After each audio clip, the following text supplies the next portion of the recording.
পথ চলার সঙ্গী ডাকসুর ভিপি জনাব নুরুল হক নূর আজকের দিনে গ্রেফতার হয়েছিলেন। আমরা অসংখ্য মানুষ যারা রাজমন্ত্রী হয়েছিলেন তাদের সকলের ত্যাগকে স্মরণ করার মধ্য দিয়ে আজকের গণ অভ্যুত্থানের প্রত্যাশা শীর্ষক বক্তব্য আরম্ভ করছি। গণ অভ্যুত্থানের প্রত্যাশা,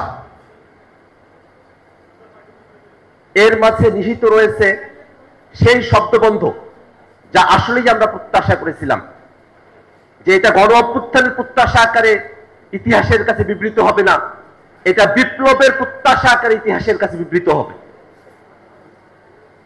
বৈপ্লবিক পরিবর্তনের আকাঙ্ক্ষা নিয়েই বাংলাদেশের মানুষেরা 24 অভ্যুত্থানে তারা রাজপথে এসেছিলেন। বাংলাদেশ স্বাধীন হওয়ার পরে যে রাষ্ট্র ব্যবস্থার মধ্য দিয়ে পরিচালিত হয়েছে তাতে যে ফেসিবাদী উপাদানগুলো রয়েছে, অগণতান্ত্রিক উপাদানগুলো রয়েছে, সেগুলো নাক পার্শ্বিন্য করে বাংলাদেশ নতুন কাঠামোতে, নতুন গণতান্ত্রিক পদ্ধতিতে বাংলাদেশ পরিচালিত হবে, এমন বৈপ্লবিক প্রত্যাশা থেকেই 24 অভ্যুত্থানে মানুষেরা অংশগ্রহণ করেছিলেন। 24 অভ্যুত্থানে আমরা যখন অংশগ্রহণ করি তখন এই মঞ্চে আমরা যারা আছি, এর বাইরেও ফেসিবাদ বিরোধী সকল পক্ষ বাংলাদেশকে রক্ষার নিমিত্তে আমরা এক হয়েছিলাম। অতএব গণ অভ্যুত্থানের আকাঙ্ক্ষা এই বাংলাদেশের স্বাধীনতা, সার্বভৌমত্ব, এই বাংলাদেশের গণতন্ত্রকে রক্ষার জন্য ফেসিবাদ বিরোধী সকল পক্ষের এক থাকা। নানাবিধ কারণে, মতাদর্শিক হোক, রাজনৈতিক কারণে হোক, আমাদের মধ্যে রাজনৈতিক উত্তেজনার জায়গা তৈরি হয়েছে। অনেকগুলো জায়গাতেই ফেসিবাদ বিরোধী পক্ষগুলোর মধ্যে রাজনৈতিক চাওয়া পাওয়ার হিসেব নিকেশের জায়গা থেকে পরস্পরের বিরুদ্ধচারণের জায়গা আমাদের মধ্যে তৈরি হয়েছে। কিন্তু এটা গণ অভ্যুত্থানের প্রত্যাশার জায়গা ছিল না। গণ অভ্যুত্থানের প্রত্যাশা ছিল এমন এক বাংলাদেশ, যে বাংলাদেশে প্রতিহিংসার রাজনীতি, বিদ্বেষের রাজনীতি, পেশিশক্তির রাজনীতিকে উতরে গিয়ে আমরা পলিসি নির্ভর মানুষের সমস্যা সমাধানের, নাগরিক এবং মানবিক মর্যাদা প্রতিষ্ঠার রাজনীতি আমরা প্রতিষ্ঠা করতে পারব। সেই পথে আমরা কতদূর অগ্রসর হতে পেরেছি সেটা ইতিহাস বিবেচনা করবে। তবে আমার কাছে এখনো মনে হয় 1 বছর পেরিয়ে গেলেও আমাদের অপূর্ণ আকাঙ্ক্ষাগুলোকে বাস্তবায়নের আশা এখনো নিশ্চিত হয়ে যায় নাই। ফেসিবাদ বিরোধী পক্ষগুলো আমরা যদি গণ অভ্যুত্থানের আকাঙ্ক্ষাকে বাস্তবায়নের জন্য এখনো নিজেদের কণ্ঠস্বরকে উচ্চ রাখি এবং নিজেদের জায়গা থেকে সকল ঐক্যবদ্ধভাবে গণ অভ্যুত্থানের আকাঙ্ক্ষার নতুন গণতান্ত্রিক বন্দোবস্তের জন্য জবাবদিহিতাপূর্ণ, ক্ষমতার ভারসাম্যপূর্ণ এবং ক্ষমতার বিকেন্দ্রীকরণকে সাথে নিয়ে আমরা একটি ক্ষমতা কাঠামো, রাষ্ট্র ব্যবস্থার প্রস্তাবনাকে আমরা সকলে যদি জাতির সামনে উপস্থাপন করি, অবশ্যই জাতি আমাদের কথা শুনবে এবং বাংলাদেশে গণ অভ্যুত্থানের যে আকাঙ্ক্ষা সেটা আমরা বাস্তবায়ন করতে পারবো। বাংলাদেশে 24 যে গণ অভ্যুত্থান হয়েছে, আমরা কোনোভাবেই চাই না এবং প্রত্যাশা করি না এই গণ অভ্যুত্থান ফেসিবাদ বিরোধী সকল রাজনৈতিক দলের হাত থেকে সরে গিয়ে মুষ্টিমেয় কিছু রাজনৈতিক দলের কাছে বা গোষ্ঠীর কাছে এটা সীমাবদ্ধ হয়ে পড়ুক। এই গণ অভ্যুত্থান আমাদের সকলের, গণতন্ত্র মঞ্চ, জাতীয় নাগরিক পার্টি, বিএনপি, জামাত সহ বাংলাদেশের ফেসিবাদ বিরোধী সকল রাজনৈতিক দল এই গণতান্ত্রিক লড়াইয়ের অংশ। আমরা মনে করি 24 অভ্যুত্থানকে একক কোনো দলের কাছে বন্দী না রেখে ফেসিবাদ বিরোধী সকল পক্ষ সকলের মধ্যে সমভাবে ধারণ করে আমরা আমাদের লক্ষ্যকে অর্জন করতে সামনের দিকে অগ্রসর হতে পারব। বন্ধুরা আমার, এই বাংলাদেশ 71 মুক্তিযুদ্ধের পরে 72 আমরা যে সংবিধান পেয়েছিলাম, সেই সংবিধান আমাদের কাঙ্ক্ষিত সাম্য, মানবিক মর্যাদা এবং সুবিচারের দেশ আমাদেরকে উপহার দিতে পারে নাই। বাংলাদেশের মানুষেরা তারা তাদের অর্থনৈতিক যে অধিকারগুলো আছে সেই অধিকারগুলোকে সাংবিধানিক স্বীকৃতি তারা অর্জন করতে পারে নাই।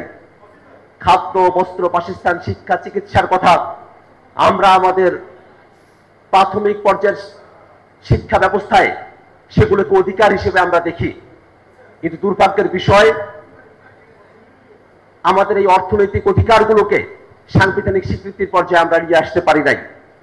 একই সাথে আমাদের যে সংবিধান প্রণীত হয়েছিল সেই সংবিধান একজন ব্যক্তিকে রাষ্ট্র কাঠামোর মূলে রেখে এই সংবিধানটা প্রণীত হয়েছিল, যার কারণেই বাংলাদেশের ক্ষমতার ভারসাম্য আমরা গত অর্ধ শতাব্দীতে লক্ষ্য করি নাই। এবং এই বাংলাদেশের সংবিধানে যতটুকু ভালো কথা ছিল, রাজনৈতিক দলগুলো সকলে ঐক্যবদ্ধভাবে ক্ষমতার হস্তান্তরের জন্য তত্ত্বাবধায়ক সরকারের প্রস্তাবনায় সংবিধানের মধ্যে অ্যাড করেছিল, কিন্তু দুর্ভাগ্যের বিষয় ফ্যাসিবাদী সরকার সেই প্রস্তাবনাকেও সংবিধান থেকে উচ্ছেদ করেছিল একক সিদ্ধান্তে। ঠিক এই কারণেই আমরা মনে করি বাংলাদেশে একটি গণতান্ত্রিক সংবিধানের বাস্তবতা রয়েছে। একটি গণপরিষদ নির্বাচনের মধ্য দিয়ে নতুন একটি সংবিধান প্রণয়ন করে সেই সংবিধান যেন একক কোনো দলের ইশারায় পরিবর্তিত হতে না পারে, এই কারণে এমন একটা ব্যবস্থা আমাদেরকে গ্রহণ করতে হবে যেখানে সরকারি দল, বিরোধী দল, বাংলাদেশের জনগণের সকলের মতামতের ভিত্তিতে আমরা যে সংবিধান গ্রহণ করব সেই সংবিধানকে তখনই পরিবর্তন করা সম্ভবপর হবে। ভাইরা আমার, গণ অভ্যুত্থানের প্রত্যাশা ছিল বাংলাদেশের বিচার কাঠামো এমন হবে যে বিচার কাঠামোতে বাংলাদেশের মানুষেরা তাদের উপরে বিগত সময়ে যে অত্যাচার, নির্যাতন, গুম, খুন, ক্রসফায়ার, আয়নাঘর সহ গণহত্যা, মানবতা বিরোধী অপরাধগুলো সংগঠিত হয়েছে সেগুলোর পরিপূর্ণভাবে বিচার পাবে। কিন্তু এতগুলো মাস পেরিয়ে যাওয়ার পরেও আমরা বিচারের এখনো দৃশ্যমান কোনো অগ্রগতি খেয়াল করিনি। আমরা গণ অভ্যুত্থানের এই প্রত্যাশাকে বাস্তবায়নে সরকারকে আমরা পদক্ষেপ গ্রহণ করার জন্য আহ্বান জানাই। একই সাথে গণ অভ্যুত্থানের প্রত্যাশা এই বাংলাদেশের মানুষের সকলের মানবিক মর্যাদাকে সমুন্নত করার প্রত্যাশা। এই বাংলাদেশের মানুষেরা, আমরা যারা গত বছর কারাবন্দী হয়েছিলাম, শুনতে খুব অন্যরকম মনে হতে পারে, যেটা খুব জাতীয় পর্যায়ের হয়তো কথা নয়, কিন্তু এটাই আসলে জাতীয় পর্যায়ের কথা। আমাদের বন্দীদেরকে যখন থানার গারদে রাখা হয়, খুবই অমানবিক, মানবেতর একটা পরিস্থিতিতে বন্দীদেরকে থানার গারদে রাখা হয়। সেখানে খুব সুন্দরভাবে থাকার কোনো পরিবেশ নাই, ময়লা আবর্জনা, পোকামাকড়ে ভরপুর একটা রুমে এই যে বন্দীদেরকে রাখা হয়, এটা মানবিক মর্যাদার সঙ্গে যায় না। আমরা প্রত্যাশা করি নতুন যে বাংলাদেশ আমরা গঠন করতে চাই, সেখানে একজন অপরাধীও আইনের সুরক্ষা লাভ করবে, সেখানে একজন অপরাধীও তার ন্যূনতম মানবিক মর্যাদা, নাগরিক অধিকার সুরক্ষা পাবে। নতুন বাংলাদেশ সকলের হয়ে উঠবে। এই বাংলাদেশ জাতি, ধর্ম, বর্ণ নির্বিশেষে বাংলাদেশের সকল ধর্মের মানুষের হয়ে উঠবে। নতুন বাংলাদেশের আমাদের প্রত্যাশা, সেই সময়ে যেমন নারীরা, পুরুষেরা সকলে এই আন্দোলনে অংশগ্রহণ করেছিল, এই বাংলাদেশ সকলের হয়ে উঠবে নারী এবং পুরুষের। 24-এর আন্দোলনে যেমন করে আলেম ওলামা থেকে শুরু করে নিয়ে বাংলাদেশের আপামর জনতা, রিক্সা চালক, ঠেলা মজুর, সকল শ্রেণী পেশার মানুষেরা অংশগ্রহণ করেছিল, রাষ্ট্রটা সকলের হয়ে উঠবে। এই বাংলাদেশের ঐক্যবদ্ধ কমিশনে আমরা দেখি রাষ্ট্র পরিচালনার জায়গা থেকে আমরা সংস্কারের প্রস্তাবনাগুলি নিয়ে কথা বলছি, কিন্তু যারা এগুলো বাস্তবায়ন করবে, সেই পুলিশ প্রশাসন, সেই আমলা, যারা এগুলোকে বাস্তবায়ন করবে, জনপ্রশাসন, তাদের পরিচালনার নীতি কি হবে? তারা কি আগের মতো করে বাংলাদেশে যে দুর্নীতি বান্ধব কাঠামো ছিল সেখানেই তারা থাকবে, নাকি নতুন কাঠামোতে বাংলাদেশ দুর্নীতি মুক্তভাবে জবাবদিহিতার মধ্য দিয়ে জনবান্ধব একটা কাঠামোতে চলবে? সেই আলোচনা আমরা এখনো পর্যন্ত উপস্থিত হতে দেখি নাই। সুতরাং বন্ধুগণ, গণ অভ্যুত্থানের আকাঙ্ক্ষার কথা বললে আমরা বলে শেষ করতে পারবো না। আমাদের অন্যতম বড় আকাঙ্ক্ষা ছিল বাংলাদেশের 14, 24 এবং 18 নির্বাচনে যে একতরফা ডামি এবং রাতের ভোটে নির্বাচনগুলো হয়েছে, বাংলাদেশের সামনের দিনে যেন কখনো এরকম আর একতরফা ডামি দলীয় রাতের ভোটে নির্বাচন যেন অনুষ্ঠিত না হয়, সেটাও আমাদের প্রত্যাশা। অতএব একটি সুষ্ঠু এবং সকলের ফ্যাসিবাদ বিরোধী সকল পক্ষের অংশগ্রহণমূলক একটি নির্বাচন আমাদের সকলের প্রত্যাশা।